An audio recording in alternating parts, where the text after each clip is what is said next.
네, 할렐루야. 아멘.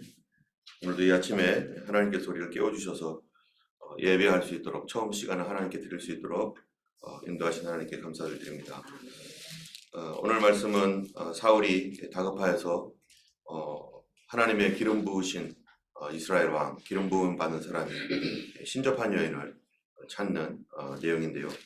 우리가 25장까지 지난 금요일 날 했고요. 오늘은 26, 27, 28, 이 3장을 토요일, 주일, 월요일 합쳐서 3장으로 함께 말씀을 나누겠습니다.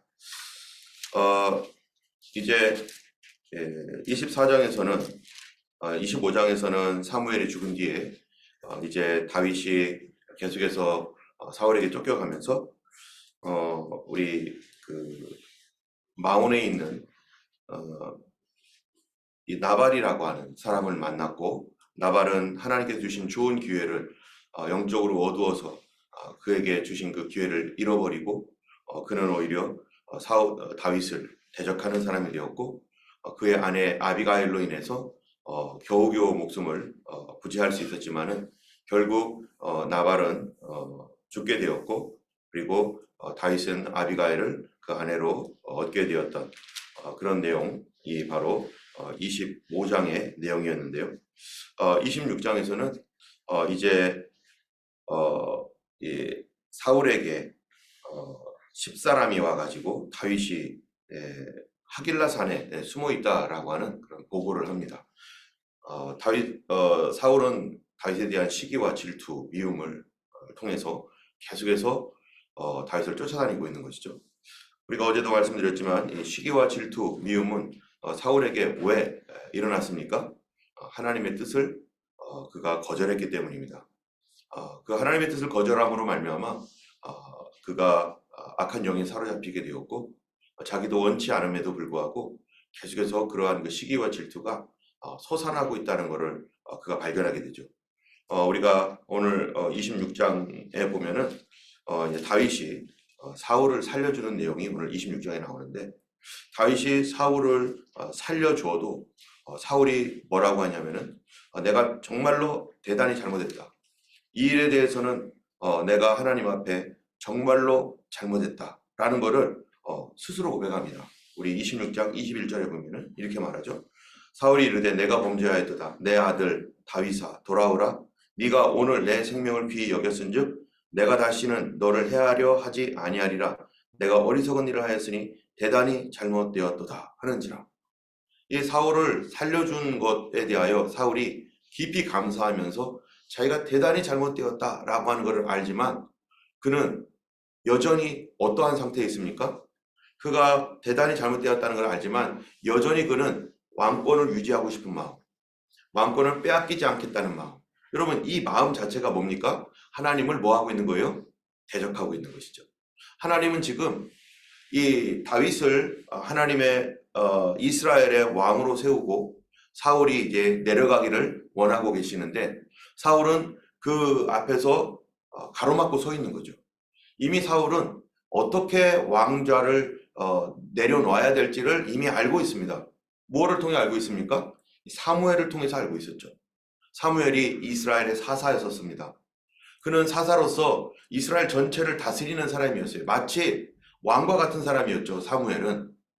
왕과 사사의 차이점이 어디에서 나타나냐면은, 왕은 자기의 왕권을 누구에게 물려준다는 거예요? 자식에게 물려주지만 사사는요, 자식에게 물려주지 않습니다. 자기는 자기 때에서만 끝납니다. 여러 가지 다른 점에도 불구하고 가장 두드러진 특징은, 왕은 자기 자식에게 나가지만 사사는 자기 때에 멈추고 다른 사람, 하나님께서 세우신 그 세움에 의지하여 이스라엘에 계속 가게 돼 있는 거죠. 이 사무엘은 영적인 지도자요, 정치적인 지도자요, 제사장이고 선지자로서 마치 왕과 같은 그런 권위를 그는 가지고 있었고, 그런데 이스라엘 백성들이 왕을 요구했었을 때 하나님께서 뭐라고 합니까? 사무엘아, 이 새로운 왕을 세워라 했을 때, 다음 왕을 세워라 했을 때 사무엘은 어떻게 합니까? 하나님, 어떻게 그럴 수 있습니까? 저는 절대로 그럴 수 없습니다. 다른 왕을 세우면 나는 어떡하라고요? 라고 할 수 있겠죠. 그리고 사울을 세운다라고 하셨을 때 하나님께서 이 사무엘의 마음이 어떻겠어요? 자기는 멀쩡하게 건강하게 지금 잘 돌아다니고 있고 은퇴할 나이가 아니에요.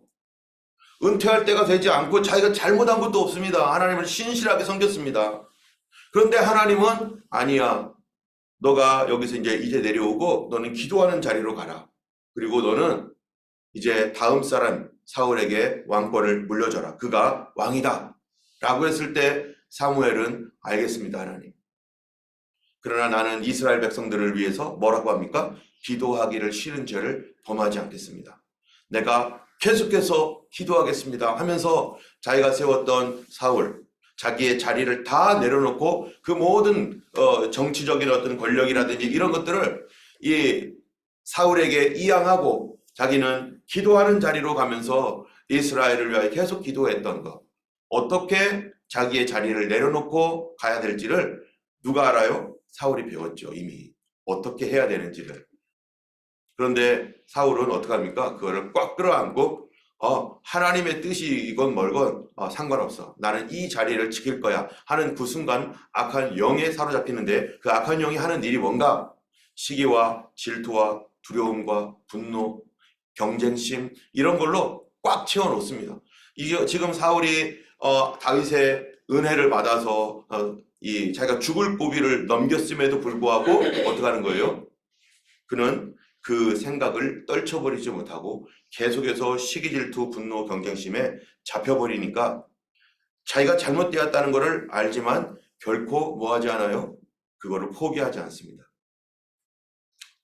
어쨌든 이러한 그 상황 속에서 그러면은 사울은 그런데 다윗은 어떻게 하는가? 26장 말씀을 계속 보면은 이 다윗이 이제 사울이 자기를 잡으러 왔다는 것을 알고 다윗은 더 숨죠. 그리고 사울은 이제 다윗을 잡기 위해서 한 곳에 집결을 해가지고 야영을 하고 기다리고 있습니다. 다윗을 이렇게 야영을 하고 기다리고 있다는 것은 하루아침에 끝낼 일이 아니라는 거죠, 이게. 지금 다윗을 잡을 때까지 계속적으로 여기를 본부로 두고서 이 다윗을 수색해 나가겠다라고 하는 뜻입니다.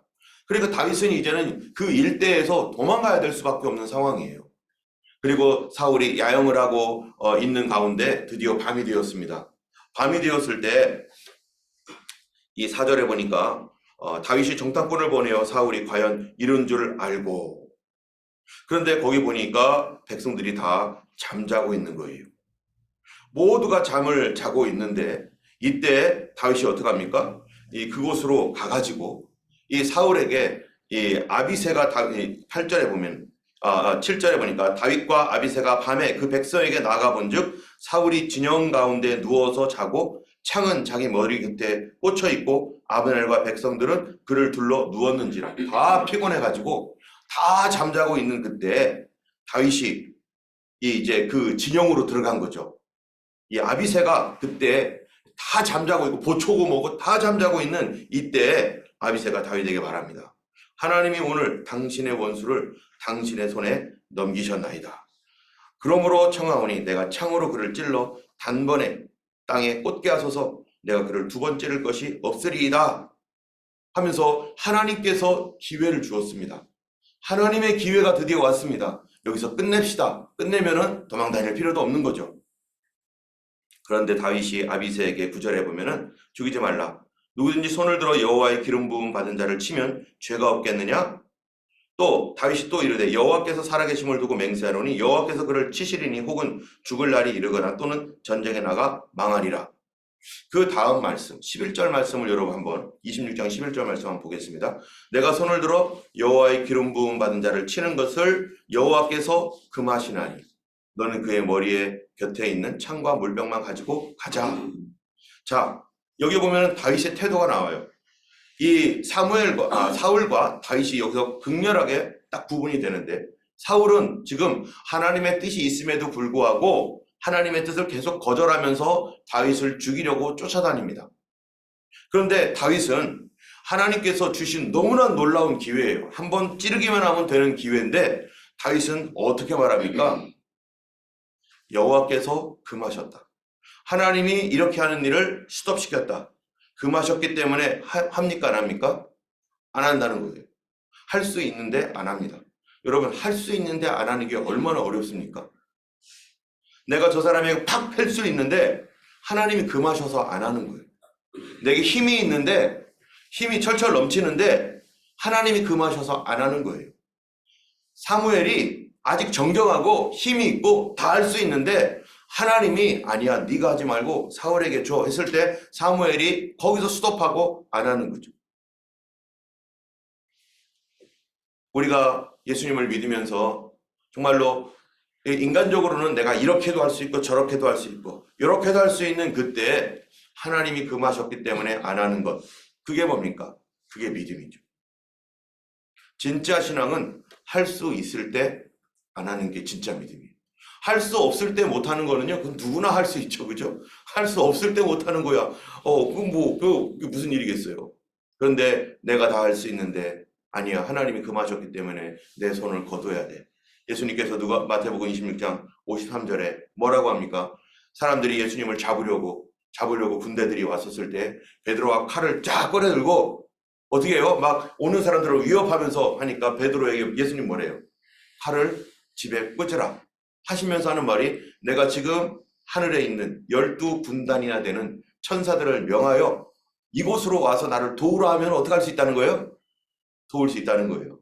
내가 명하면 지금 당장이라도 하나님 나라의 군대가 동원이 돼가지고 뭐든지 할 수 있는 거예요. 그런데 만약 내가 그렇게 하면 성경에 이렇게 되리라고 했던 말씀이 어떻게 응하겠느냐? 하나님께서 주신 잔을 내가 마시지 않겠느냐? 내가 기꺼이 마시겠다. 우리들의 구원을 위하여 본인이 희생의 길을 걸어가겠다. 예수님이 당할 필요도 없는 일이고 당해서도 안 되는 일이지만 하나님께서 맡기신 하나님의 뜻 때문에 예수님께서 거두어라, 내가 이곳까지도 참아야 된다 하면서 예수님의 길을 걸어가는 것, 할 수 있는데 안 하는 것, 그것이 바로 믿는 사람의 태도인 것입니다. 그렇게 다윗이 할 수 있음에도 안 했을 때 하나님께서 다윗을 계속해서 지켜보고 계시고 다윗을 계속 숨겨주십니다. 우리가 우리 자녀들이나 우리 부모님들에게나 마찬가지죠. 우리가 참으로 오늘날 효도하는 마음들이, 오늘날 부모를 공경하거나 어른들을 공경하거나 이런 마음들이 사실은 다 떨어져 가고 있는 이 시대입니다. 우리들도 부모로서 제대로 다 하지도 못하고 있잖아요. 또 목회자로서 마찬가지죠. 또 온전한 목회를 하고 싶지만 하나님 앞에 다 온전하지 못해서 부족한 것 투성입니다. 그럴 때 우리 자녀들에게, 우리 청년들에게, 아이들에게 가르쳐야 될 것, 하나님께서 무엇을 원하고 있고 무엇을 금하고 있는지를 우리 아이들에게, 우리 청년들에게 가르쳐야 됩니다.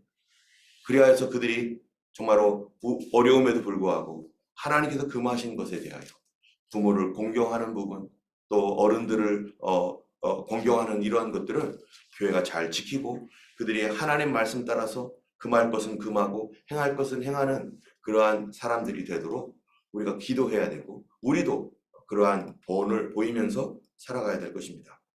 어쨌든 이렇게 한 가운데서 이제 아까 얘기했던 대로 사울은 자기를 살려준, 죽을 수도 있었는데 살려준 다윗에 대하여 감사한 마음을 갖지만, 그러나 대단히 잘못되었다 할지라도 그럼 어떻게 하는 거예요? 그 분노와 시기와 질투를 포기하지 않고 악한 영에 사로잡혀서 계속해서 다윗을 죽이려고 쫓아다니는 것입니다.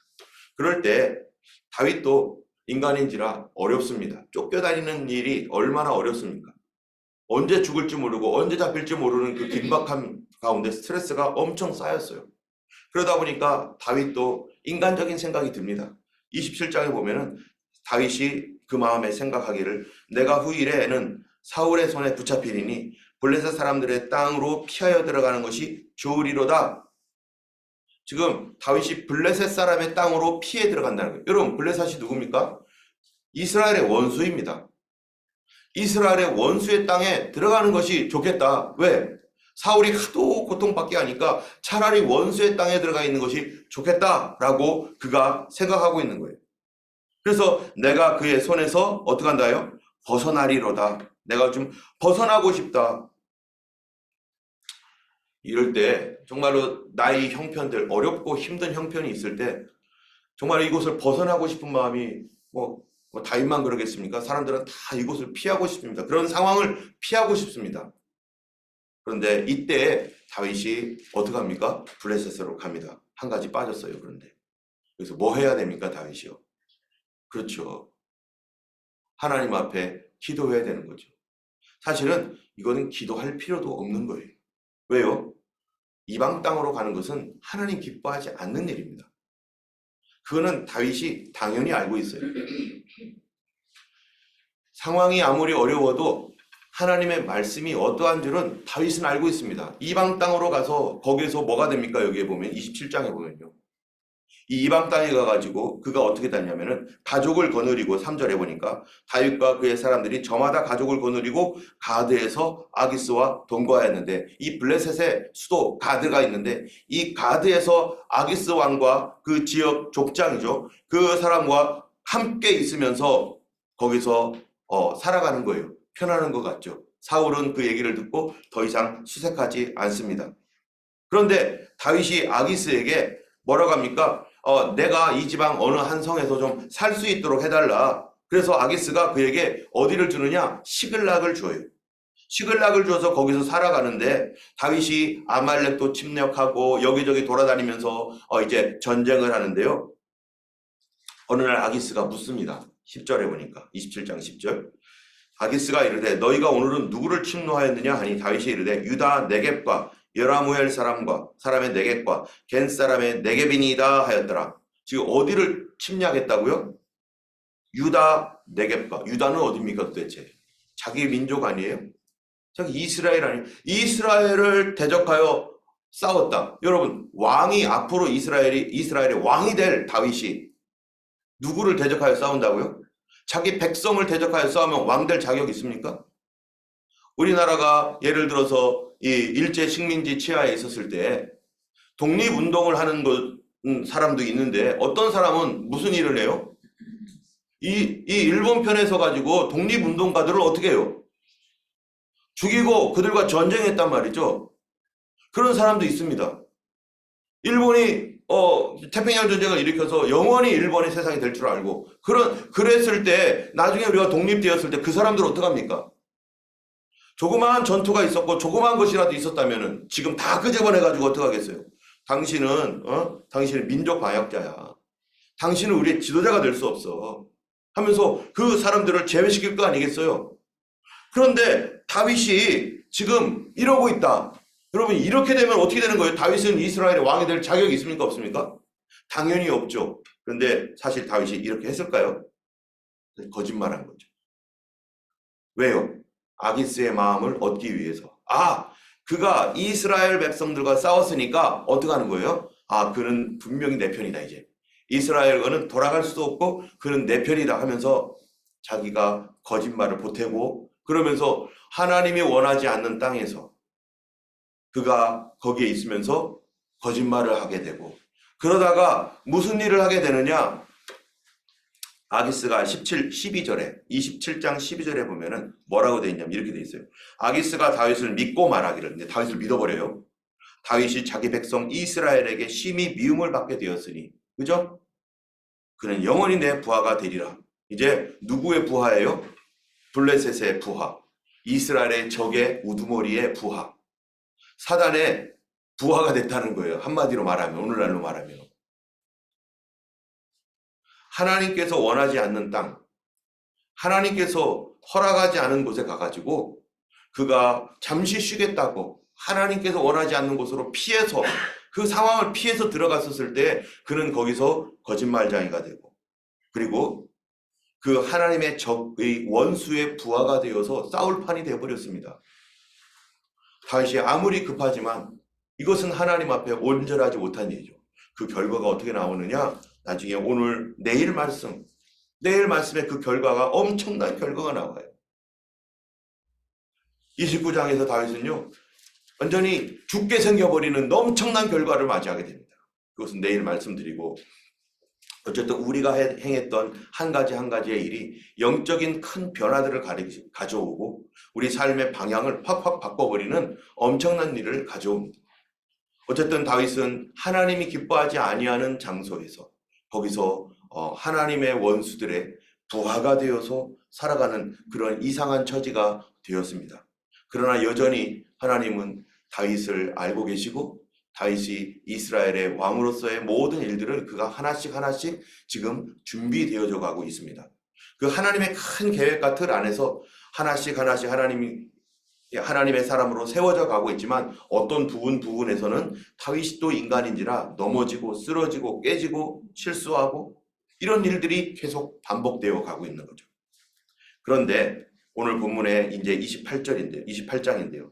그때 블레셋 사람들이 또 이스라엘과 싸우려고 군대를 모집하고 아기스가 1절에 보니까 바로 그 아기스가 누굽니까? 다윗의 우두머리죠. 다윗은 그 밑에 있는 사람이에요.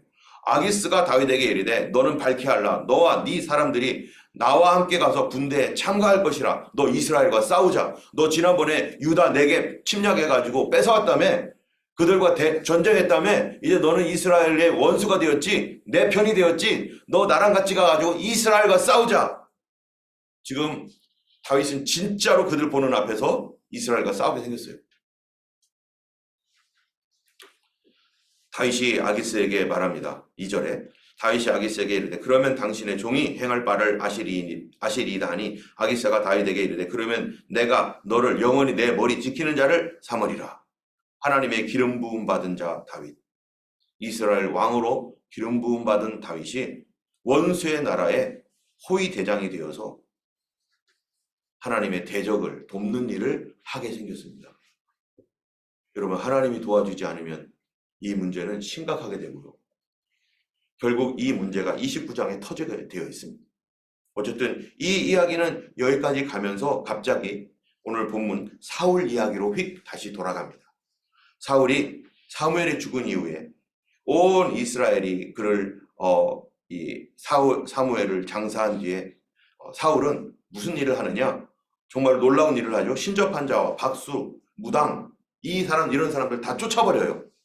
그동안에 사울이 왕으로 있으면서 신접한 자, 박수, 무당 이런 사람들을 많이 그가 그냥 놔뒀는데 사무엘이 딱 죽고 나니까 그래도 사울이 뭐가 있어요? 자기도 크리스찬, 오늘날로 말하면 자기도 믿음 있는 사람이잖아요. 그러니까 사무엘이 죽은 거에 대하여 애통한 마음과 내가 정신 차려야지 하는 그런 마음으로 신접한 자, 무당들 다 없애버려 해가지고요. 나라를 깨끗하게 하겠다고 마치 믿음 있는 행동을 합니다. 그래서 그들을 다 쫓아버리고 없애버리는 일을 합니다.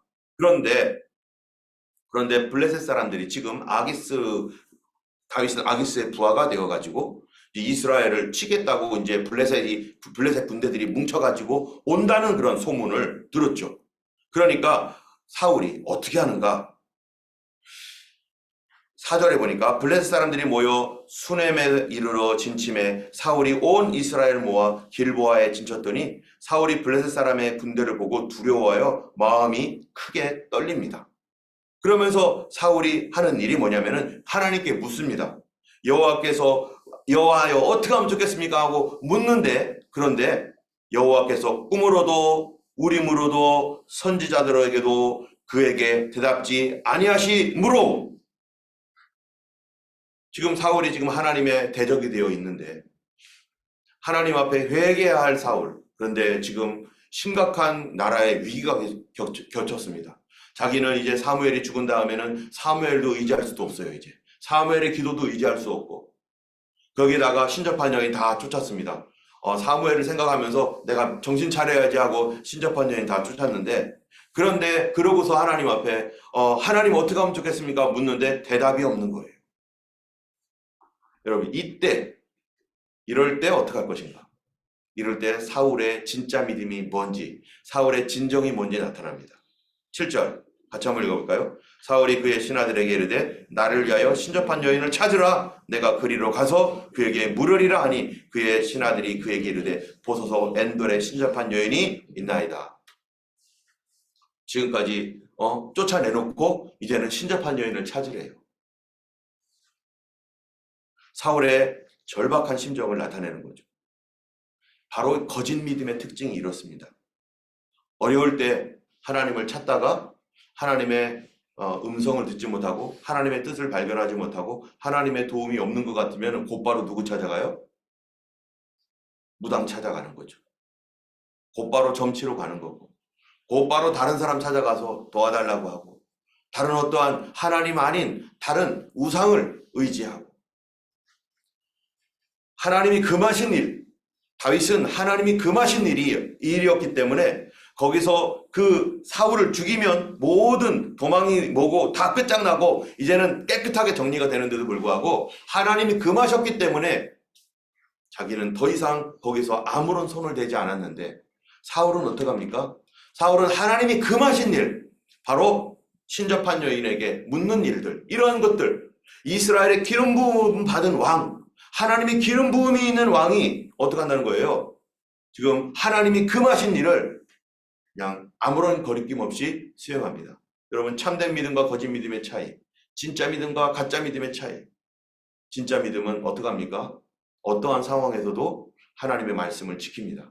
그런데 가짜 믿음은요, 하나님 말씀이, 하나님의 뜻이 무엇이건 간에 내게 유리한 대로, 내가 원하는 대로, 내가 급하면 어느 것인지 하는 것이 바로 이 가짜 믿음의 특징인 것이죠. 여러분, 우리가 어떻게 되어 있어야 됩니까? 우리의 신앙이 어떻게 해야 됩니까? 어쨌든 사울이요, 결국 엔돌의 신접한 여인을 찾아가지고 그에게 찾아갑니다. 그에게 찾아가가지고 이제 물어봅니다. 도대체 우리가 어떻게 해야 될 것인가? 무엇을 해야 될 것인가? 어떻게 했으면 좋겠는가? 무엇을 원하는 거예요? 사무엘을 불려 올라라. 사무엘을 의지했어요. 그래도 사무엘을 불려 올려라. 그래서 이 신접한 여인이 어쩌고저쩌고 하면서 사무엘을 불러 올립니다. 사무엘에게 물어봅니다. 심히 다급하게 되었으니까 이 군대를, 이게 다 블레셋 사람들이 군대를 일으켰고 하나님은 나에게 꿈으로도 선지자로도 대답도 안 합니다. 사무엘이 어떻게 하면 좋겠습니까? 하면서 사무엘을 불러 올리는데요. 신접한 여인에 의해서 사무엘이 불려 올립니다. 성경에는 사무엘이 불려 올린다고 했는데 여러분, 이게 사무엘입니까? 사울이 지금 어떻게 생각하는 거죠? 악한 영을, 지금 거기 있는 모든 사람들이 지금 여기 사무엘이라고 딱 기록되어 있잖아요. 그 사람들은 그것을 정말로 사무엘이라고 완전히 믿고 착각하고 있는 것이죠. 사무엘이라고 철저하게 믿고 있습니다. 여러분, 영적 분별력이 없어버리면 귀신이 말하는지 하나님이 말하는지 압니까? 모릅니까? 전혀 모릅니다. 완전히 눈이 가려서 하나님이 말하시는 것도 귀신이 말하는 것도 헷갈려가지고 혼동되는 거예요. 이 사울이 그런 사람이에요. 사울이 어쩔 때는요, 다윗을 죽일 기회가 왔었을 때 뭐라고 말합니까? 얼커니 하나님이 나에게 다윗을 내 손에 붙였구나. 아니, 하나님 붙이긴 뭐가 붙여요? 안 붙였어요. 그런데 자기 스스로 생각하기를 하나님이 자기에게 다윗을 붙였다라고 생각하는 거예요. 자기 멋대로 해석하는 거죠. 여기서도 이 신접한 여인이라면은 죽은 초혼을 하는 사람인데 하나님이 금하신 일을 하고 있는데 아예 처음부터 하나님이 금한 일이기 때문에 그게 무슨 일이겠어요? 그게 하나님의 역사가 나타나지 않는 일이죠. 하나님이 거기에 선한 것이 없는 것이고 사단의 속임이 있는 것인데, 그런데 이 사울은 그거라도 잡겠다고 들어갔는데 거기에서 무슨 말을 듣습니까? 거짓말을 듣는 거죠. 거짓말만. 그리고 그것이 사단이 역사하는 것인데도 불구하고 완전히 사무엘이라고 단단히 믿습니다. 여러분, 영적으로 혼란해지면요, 하나님 말씀과 사단의 말이 혼돈스럽고 그게 뭐가 뭔지 분별하지 못합니다. 그럴 때 우리 성도들은 어떻게 살아갈 것인가? 무엇이 중심인가? 어떻게 해야만 하나님 앞에서 우리가 정말로 바른 믿음을 살 것인가? 여러분, 성도들의 중심이 뭡니까? 성도들은 무엇을 중심으로, 무엇을 기준으로 살아야 됩니까? 예, 하나님 말씀이 기준입니다. 내가 본 거, 들은 거, 체험한 거, 그거 있으면 좋죠. 그러나 그것이 말씀에 위배되고 있다면, 말씀과 상관없는 것이라면 뭐가 더 중요한 거예요? 하나님 말씀이 더욱 중요합니다. 하나님 말씀이 더 따라가야 될 거예요. 아까 우리가 다윗이 사울을 살려줄 때 이 아비새가 했던 말을 우리가 생각해 보세요. 26장 8절에 보니까 뭐라고 하냐면은 오늘 당신의 원수를 당신의 손에 하나님이 넘기셨나이다.